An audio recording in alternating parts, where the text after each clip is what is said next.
Bismillahirrahmanirrahim. Assalamualaikum warahmatullahi wabarakatuh. Innal hamdalillah nahmaduhu wa nasta'inuhu wa nastaghfiruh wa na'udzu billahi min shururi anfusina wa min sayyiati a'malina. Man yahdihillah fala mudilla lahu ومن يضلل فلا هادي له وأشهد أن لا إله إلا الله وحده لا شريك له وأشهد أن محمدا عبده ورسوله اللهم صل وسلم وبارك على نبينا محمد وعلى آله وأصحابه ومن تبعهم بإحسان إلى يوم الدين أما بعد. Ma'asyiral muslimin rahimani wa rahimakumullah. Alhamdulillah, pada kesempatan di malam hari ini kita bersyukur kepada Allah Subhanahu wa taala dipertemukan kembali di majelis yang mulia ini untuk melanjutkan kajian rutin kita membahas kitab Al-Qawaid Al-Fiqhiyah, kaidah-kaidah praktis memahami fikih Islami yang disusun oleh Ustadzun Al-Fadil Ahmad Sabiq Ibn Abdul Latif Abu Yusuf hafidhahullahu ta'ala. Dan pada kesempatan kali ini kita lanjutkan pembahasan kaidah fikih yang ke-11 di bab yang keempat ini, halaman 252 bagi yang memiliki kitabnya. Sebenarnya kemarin kita sampai halaman 255, tapi kita sedikit ulang bunyi kaidah dan pemahaman secara umum. Kaidah yang ke-11 yaitu tabaddulu sababil milki katabaddulil aini. Perubahan sebab kepemilikan itu seperti perubahan sebuah benda. Yang kemarin kita sedikit tambahi keterangan, ya, apabila ditambahi tambahan keterangan status maka insya Allah lebih pas. Allahu a'lam bishawab. Jadi tabaddulu sababil milki, perubahan sebab kepemilikan, katabaddulil aini, itu seperti perubahan status sebuah benda.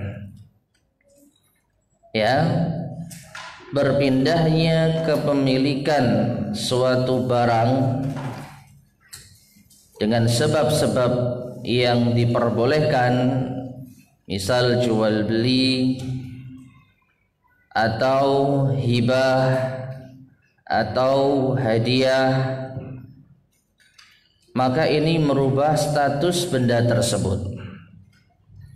Lebih mudah kita akan memahami dengan contoh, dan contoh ini langsung praktek dari kaidah ini dan juga berdasarkan apa? Hadis Nabi sallallahu alaihi wasallam. Yaitu apa? Kita ambil contoh sedekah.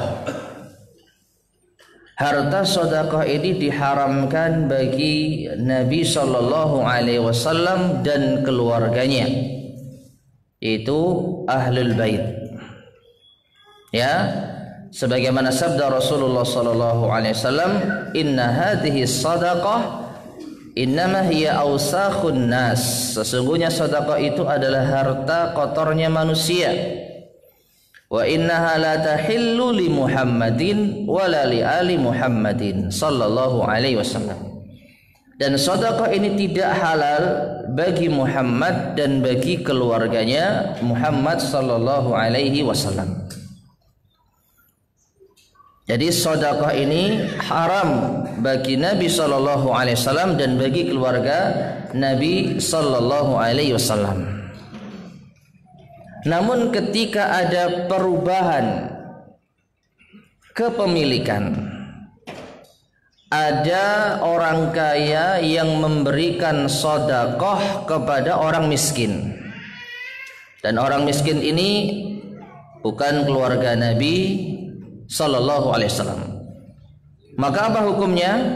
Boleh orang kaya memberikan sedekah kepada fakir miskin, boleh. Nah, kemudian fakir miskin ini menghadiahkan harta tersebut kepada Nabi Sallallahu Alaihi Wasallam atau keluarga Nabi Sallallahu Alaihi Wasallam. Maka apa hukumnya? Berdasarkan kaidah ini diperbolehkan.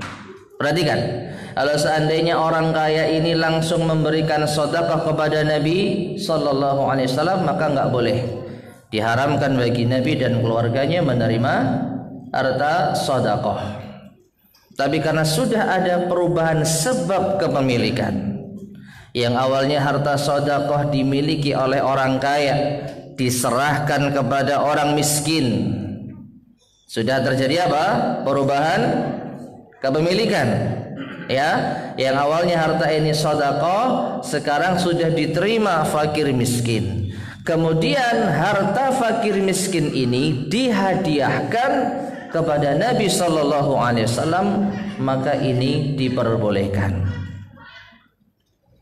Jadi tidak dikatakan Nabi Sallallahu Alaihi Wasallam menerima harta sedekah, beliau menerima hadiah.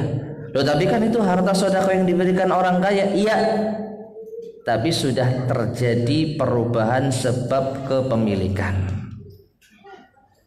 Maka jadilah harta tersebut halal bagi Nabi Sallallahu Alaihi Wasallam. Baik, dikuatkan lagi oleh dalil yang diriwayatkan, satu hadis yang diriwayatkan oleh Bukhari dan Muslim, dalil di halaman 253, hadis yang bawah. An Anas bin Malik radhiyallahu anhu qala, dari Anas bin Malik radhiyallahu anhu ia berkata, Utiyan Nabi sallallahu alaihi wasallam bilahmin faqil tusuddiq ala barirata qal huwa laha sadaqah wa lana hadiyah. Didatangkan kepada Nabi sallallahu alaihi wasallam daging, makanan. Lalu dikatakan kepada beliau, daging ini sebenarnya adalah sedekah yang diberikan kepada Barirah. Ya, jadi ada harta sedekah yang diberikan kepada Barirah.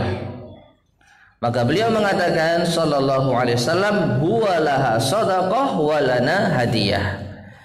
Daging ini bagi Barirah adalah sedekah, tapi bagi kami adalah hadiah. Jadi daging ini sekarang sudah miliknya Barirah. Dan Barirah ketika memberikan kepada Nabi sallallahu alaihi wasallam bukan lagi sedekah, tapi apa? Hadiah. Ya.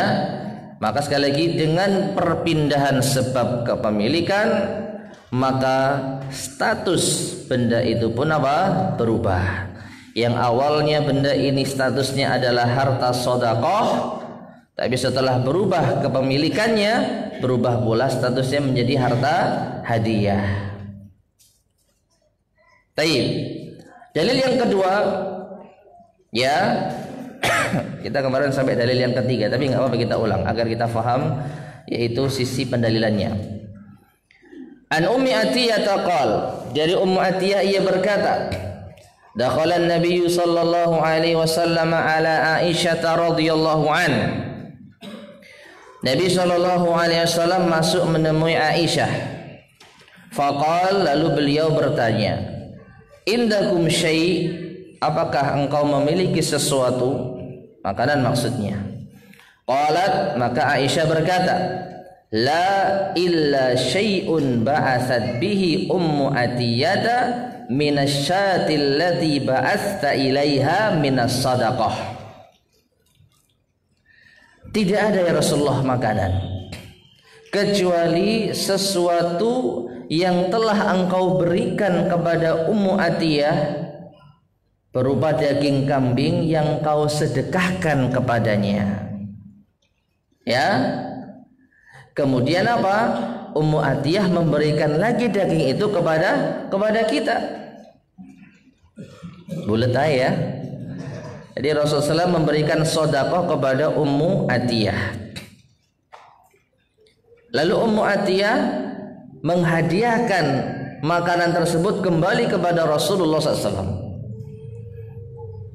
Maka ketika Nabi bertanya apakah ada makanan, tidak ada. Aisyah mengatakan tidak ada, karena pemahaman Aisyah awalnya apa? Ini harta sedekah.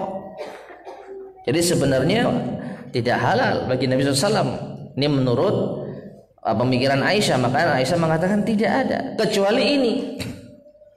Ya, maka Nabi SAW mengatakan innaha qad balagat mahallaha. Maka sesungguhnya makanan ini telah sampai pada tempatnya. Artinya apa? Saat ini makanan ini halal bagi saya. Ya, padahal awalnya itu harta sedekah beliau sendiri kepada Ummu Atiyah. Tapi ketika Ummu Atiyah mengembalikannya dengan status hadiah, sudah terjadi perubahan kepemilikan, maka dihalalkan. Ya, bahkan dari dua sisi. Dari sisi yang pertama, harta ini awalnya tidak halal bagi Nabi SAW karena harta sedekah. Dan yang kedua karena ini pemberian. Ya, orang yang sudah memberikan sesuatu maka haram baginya untuk menarik kembali pemberiannya. Ya, tidak diperbolehkan. Tapi karena ternyata hal ini bukan kembali atas keinginan pemberinya, dalam hal ini Rasulullah SAW, tapi kembali karena hadiah dari orang yang mendapatkan sedekah tadi, maka hal itu diperbolehkan. Baik, itu dalil yang kedua. Jadi sekali lagi ada perubahan sebab kepemilikan, maka status barang pun juga berubah. Dalil yang ketiga, An Atha ibni Yasarin an Abi Sa'id al-Khudri anna Rasulullah sallallahu alaihi wasallam qala la tahillu sadaqatu li ghaniyyin illa li khamsatin.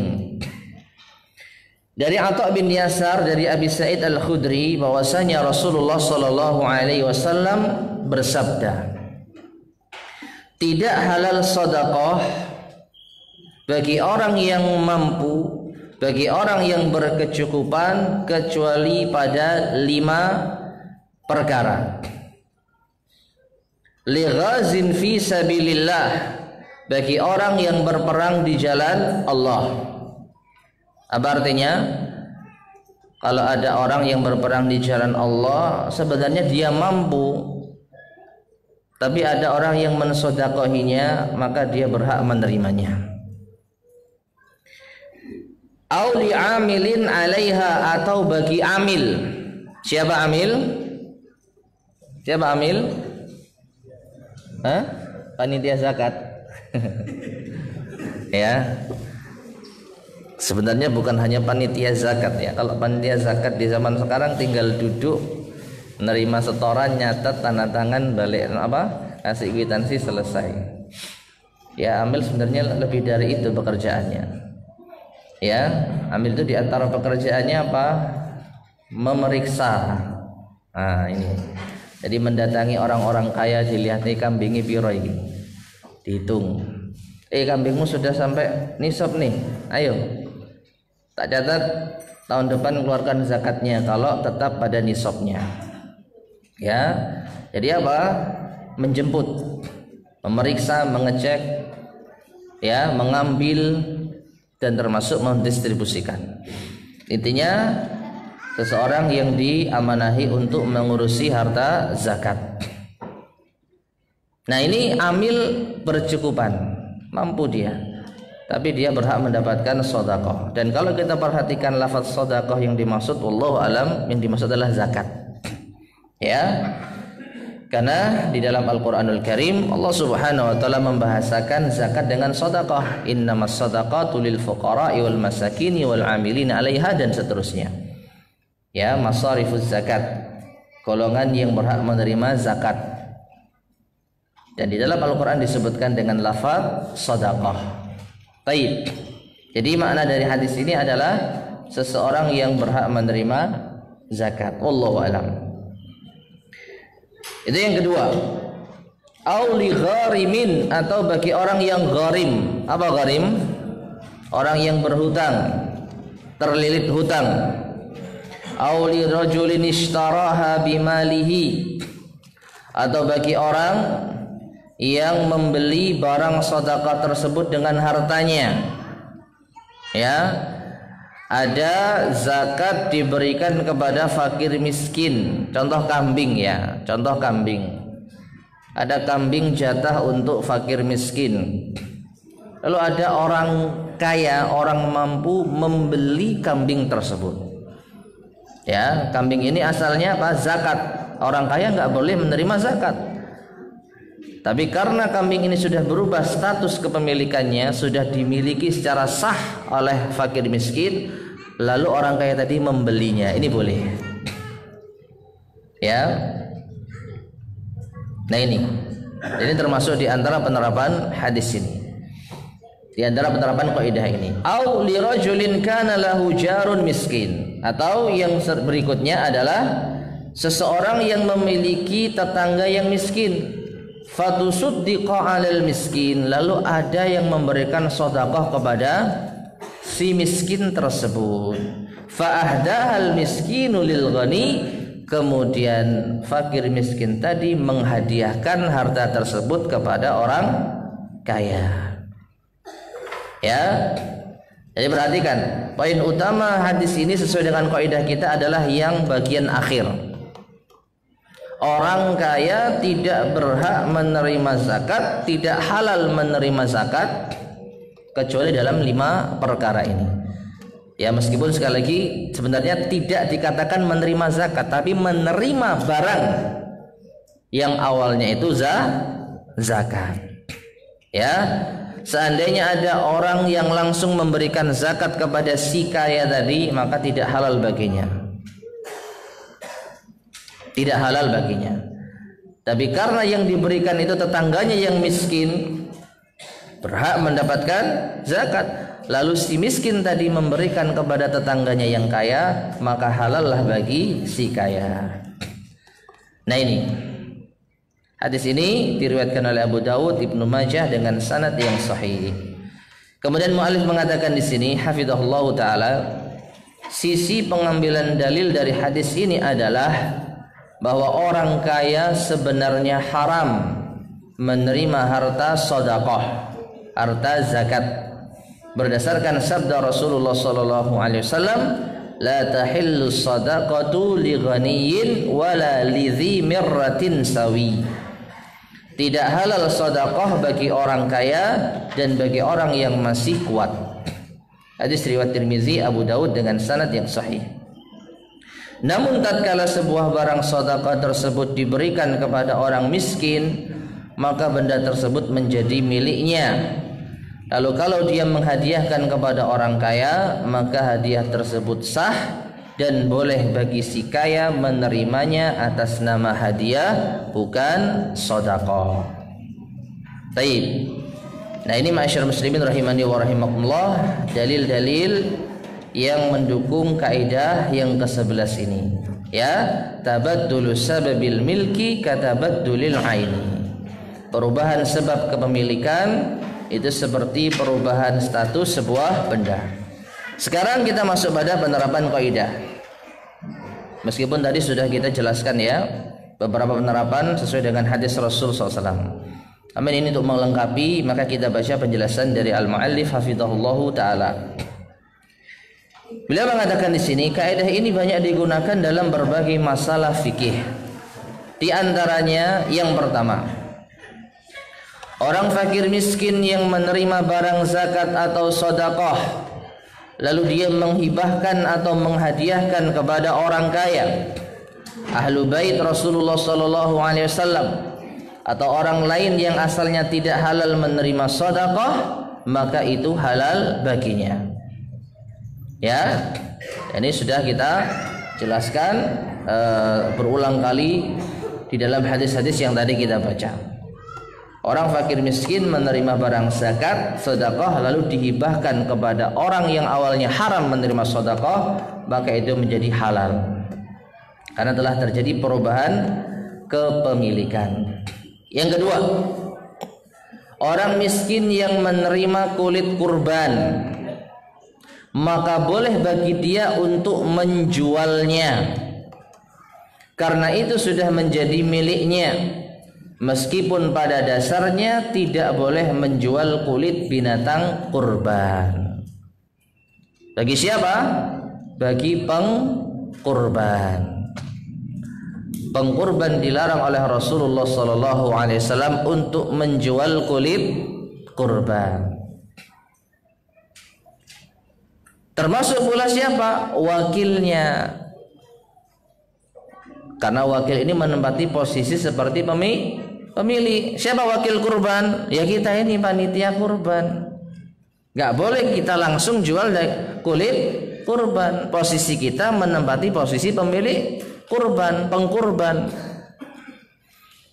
Ya. Tetapi ketika kita sudah menyerahkan kulit tersebut kepada fakir miskin, lalu dia jual, itu halal. Ya. Jadi perhatikan, memanfaatkan kulit, menjual kulit bagi pengkurban haram. Tapi ketika barang ini sudah berubah status kepemilikannya menjadi milik fakir miskin, maka sudah berubah pula hukumnya. Boleh bagi fakir miskin tersebut untuk menjual kulit kurban. Ya, ada perubahan kepemilikan, sebab kepemilikan, maka perubahan status barang pun terjadi. Taib. Itu yang kedua. Contoh yang ketiga, kalau ada seseorang yang mensedekahkan atau menghadiahkan sebuah barang kepada kerabatnya, lalu kerabat itu meninggal dunia, keluarga. Ya, lalu kerabat itu meninggal dunia. Lalu harta itu dia terima kembali karena dia adalah ahli warisnya. Maka halal bagi dirinya menerima warisan tersebut, dan insya Allah azza wa jal pahala sedekahnya tidak hilang. Ya, dua saudara kakak beradik masing-masing tidak punya anak, lalu adiknya memberikan hadiah kepada kakaknya. Ya, lalu nggak lama kakaknya meninggal. Lalu nggak lama harta itu balik ke dirinya karena dia ahli warisnya. Karena kakaknya nggak punya anak, orang tuanya sudah meninggal, maka saudaranya menjadi ahli warisnya. Ya, maka sedekahnya tetap berpahala dan dia hadiahnya tetap berpahala dan dia pun berhak menerima harta itu kembali. Ya, berhak menerima harta itu kembali. Atau bahkan kalau kita sedikit modifikasi, ya, katakanlah saudara tadi nggak meninggal, ada adik menghadiahkan harta kepada kakaknya, lalu tidak lama kakaknya menghadiahkan kembali harta itu ke adiknya, maka boleh. Ya, maka diperbolehkan. Sebagaimana kasusnya tadi siapa? Ummu Atiyah. Rasulullah sallallahu alaihi wasallam, ya, insyaallah al-ustaz sudah datang. Ahlan wa sahlan ustaz, insyaallah. Rasulullah sallallahu alaihi wasallam mensedekahkan suatu makanan kepada Ummu Atiyah. Kemudian Ummu Atiyah menghadiahkan makanan tersebut kepada Rasulullah sallallahu alaihi wasallam, maka halal bagi beliau. Halal bagi beliau. Ya. Karena sudah terjadi apa? Perubahan kepemilikan. Pada dasarnya harta yang sudah diberikan nggak boleh diambil kembali. Perhatikan ya, ini hadiah. Katakanlah hadiah. Orang menghadiahkan sesuatu lalu diambil kembali, boleh nggak? Nggak boleh secara asal. Bahkan Rasulullah SAW memperumpamakan dengan perumpamaan yang menjijikkan. Apa itu? Beliau mengatakan al-aidu fi hibati kal-aidi fi qai'ihi, rawahul Bukhari. Orang yang mengambil kembali pemberiannya itu sebagaimana ia menelan kembali muntahnya. Dalam riwayat yang lain, kal kalbi yarji'u fi qai'ihi, seperti anjing yang menelan kembali muntahnya.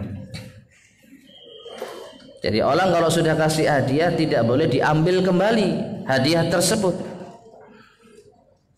Ya, tetapi karena hadiah itu didapatkan bukan dengan mengambil kembali tapi diberikan kembali, seperti kasusnya Ummu Atiyah tadi, maka halal bagi Rasulullah SAW dan keluarganya.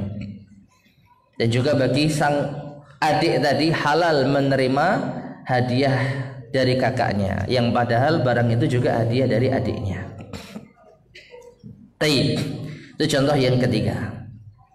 Contoh yang keempat, yang terakhir dari penerapan kaidah ini, masalah perekonomian kontemporer yang insya Allah bisa dimasukkan dalam kaidah ini adalah tentang penggunaan bunga bank konvensional.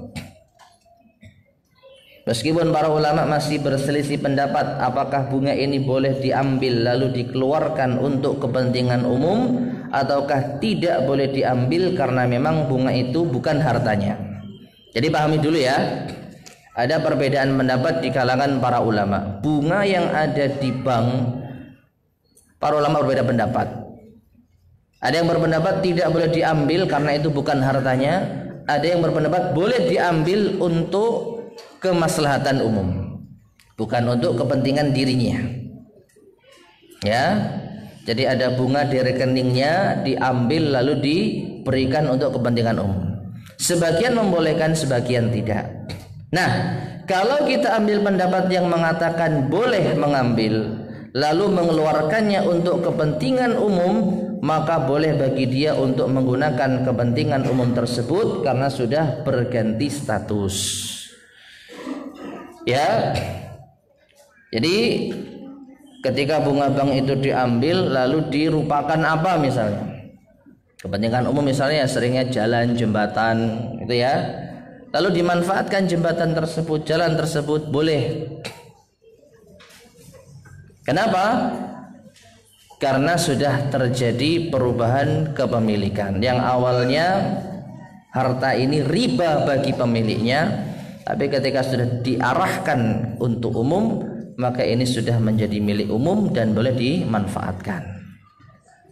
Nah, wallahu a'lam bishawab. Nah, ini masyaallah muslimin rahimani wa rahimakumullah, 4 contoh penerapan kaidah al-fiqhiyah. Tabaddulu sababil milki katabaddulil aini. Perubahan sebab kepemilikan itu seperti perubahan status sebuah benda. Dan di sini saya sedikit menambahkan, masih ada kaitannya dengan riba tadi ya. Dan ini sering menjadi pertanyaan. Apa hukumnya seorang anak ataupun istri yang menerima nafkah dari suaminya dari harta yang haram? Contohnya dari harta riba.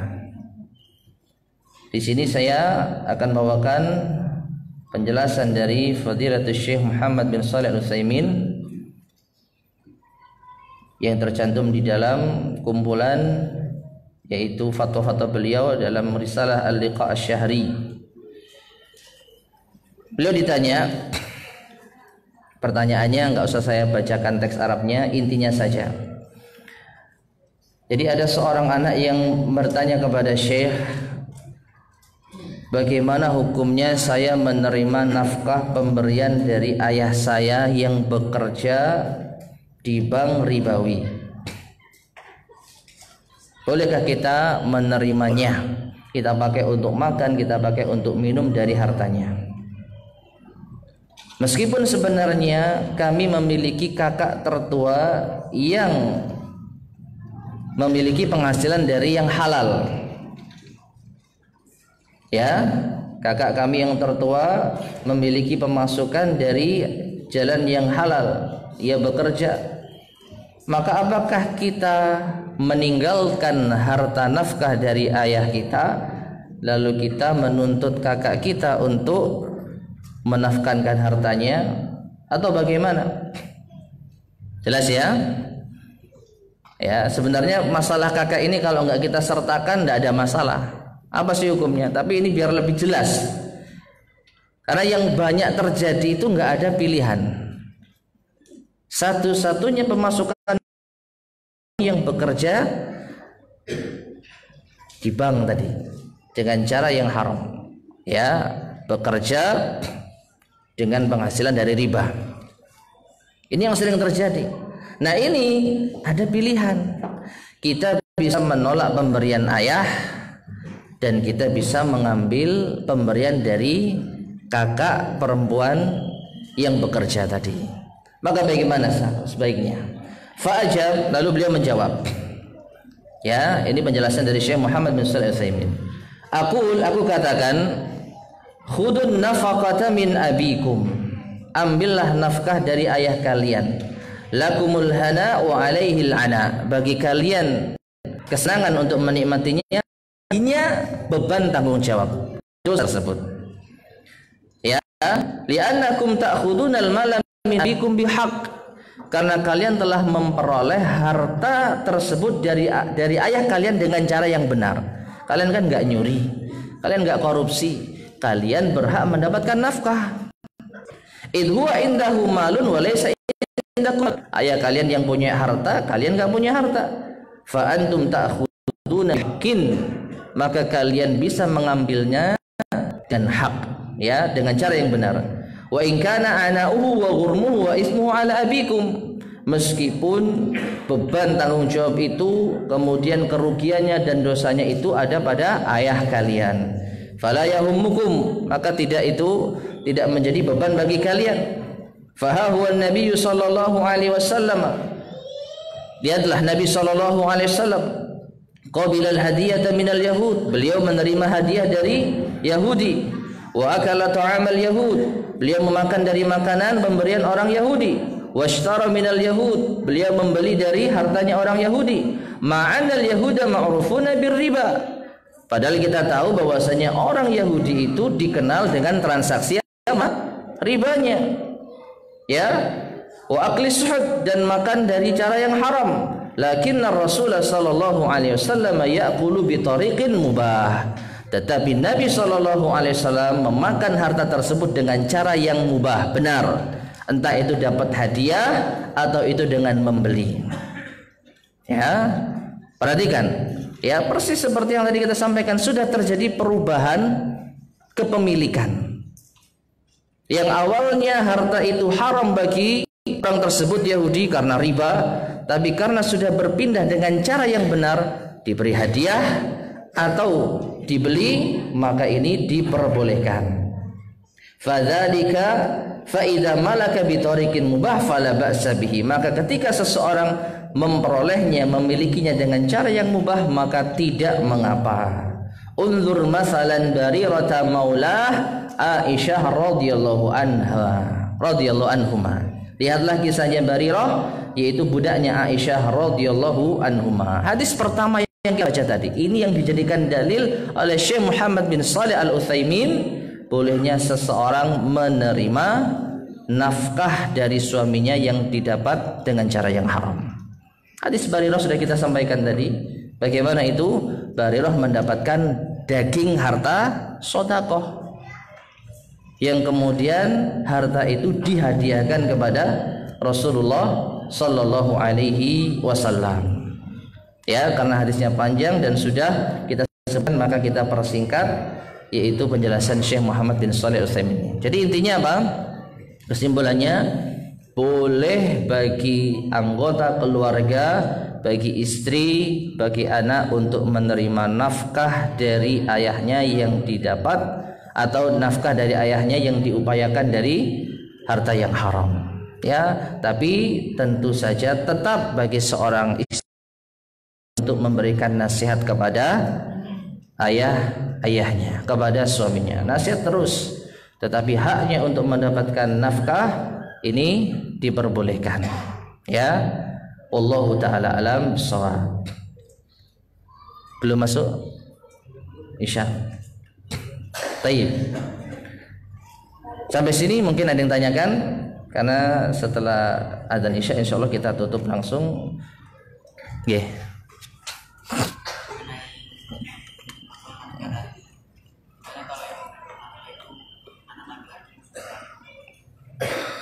Bagaimana apabila yang menerima nafkah itu anak laki-laki yang sudah balik?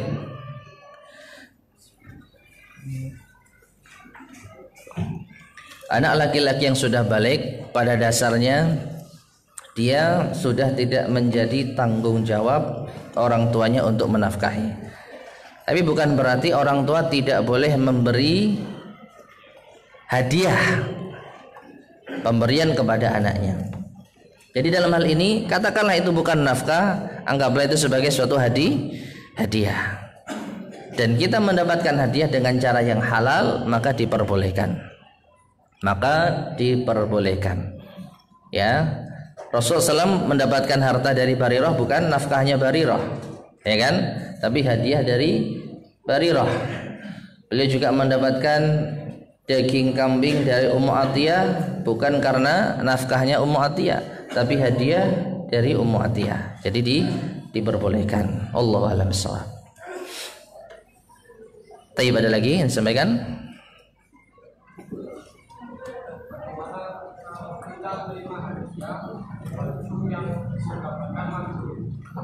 Bagaimana kebiasaan masyarakat kita itu kalau kita hadiah kita harus memakainya untuk menyenangkan pemberi. Kalau bergambar makhluk dan gambar itu jelas ya, terlihat, maka tidak boleh. Ya, tidak diperbolehkan. Tapi gimana? Dikasih hadiah aku nggak dipakai gitu ya? Ya ini perasaan kita saja. Ya wallahu a'lam bishawab, bisa kita manfaatkan untuk yang lain. Jadikan lap bisa. Ya, jadikan keset nggak apa-apa. Sesuatu yang bernyawa itu kalau dibuat dipakai di tempat yang untuk dihinakan gitu masanya, bukan untuk dimuliakan, bukan untuk pajangan, maka boleh. Untuk spray boleh, untuk spray. Ya, untuk bantal, kasur, sarung bantal boleh. Ya. Wallahu a'lam bishawab. Ada lagi yang tanyakan?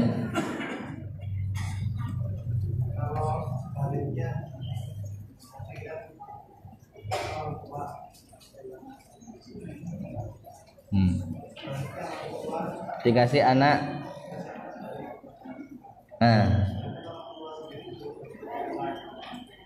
punya pekerjaan lain, ya, statusnya apa itu? Hadiah kan? Anak memberikan hadiah kepada orang tua, ya sama seperti tadi. Barang ini kalau tidak didapatkan dengan cara diberikan hadiah nggak boleh, karena ini barang haram, masih milik anaknya. Tapi kalau sudah diberikan ya dengan cara hadiah, ada perubahan sebab kepemilikan, maka diperbolehkan. Ya kita juga sama, ditraktir teman kita, ini ya, meskipun wallahu alam bishawab ya mungkin kita berhati-hati lebih baik, tapi hukum menerimanya wallahu alam berdasarkan keterangan dari Syekh Muhammad bin Shalih Al-Utsaimin diperbolehkan. Wallahu alam bishawab. Baik, kita akhiri ya. Semoga bermanfaat, kurang lebihnya saya mohon maaf. Subhanakallahumma bihamdika asyhadu an la ilaha illa anta astaghfiruka wa atubu ilaik. Alhamdulillahirabbil alamin. Assalamualaikum warahmatullahi wabarakatuh.